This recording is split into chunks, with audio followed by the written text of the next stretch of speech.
देखो देखो हे भगवान कितना बदल गया इंसान। देखो देखो हे भगवान।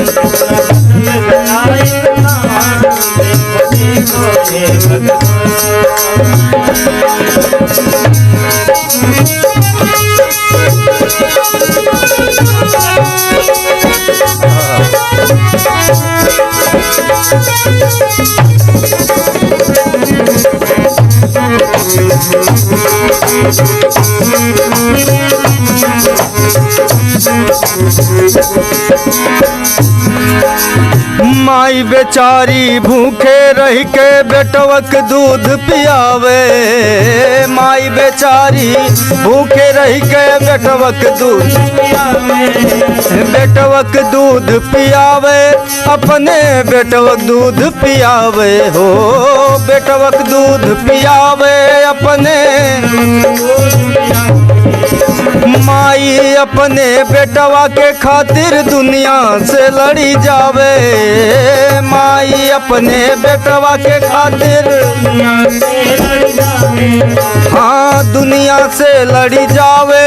माई दुनिया से लड़ी जावे, दुनिया से लड़ी जावे।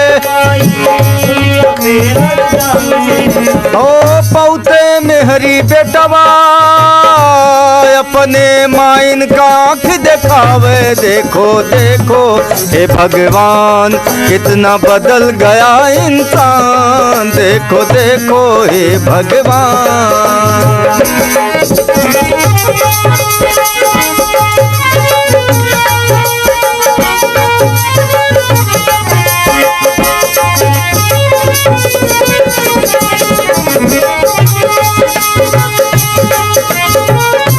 जय हो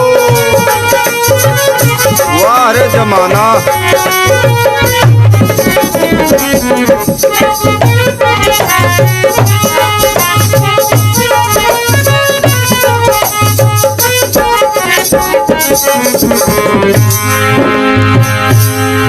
ओ कई के मजूरी बाप बेचारा बेटवक अपन पढ़ावे।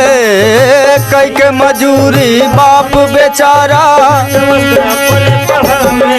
हाँ बेटवक अपने पढ़ावे। वह का अफसर बनवावे बेटवा।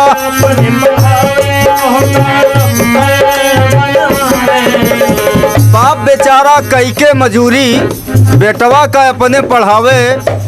और जितना कमाई है सब पढ़ाई में लग जात है, पर घर के खर्च कैसे वो बाप चला रहा है सुनिएगा।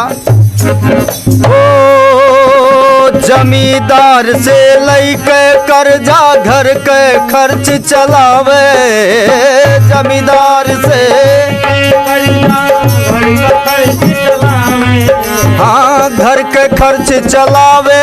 बाबू घर के खर्च चलावे, घर के खर्च चलावे बाबू घर के खर्च चलावे। और अरे पौते नौकरी बेटवा है बेटवा।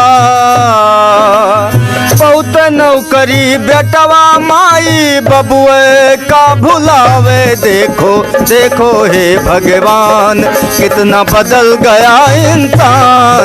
देखो देखो हे भगवान कितना बदल गया इंसान। देखो देखो हे भगवान कितना बदल गया इंसान। देखो देखो हे भगवान।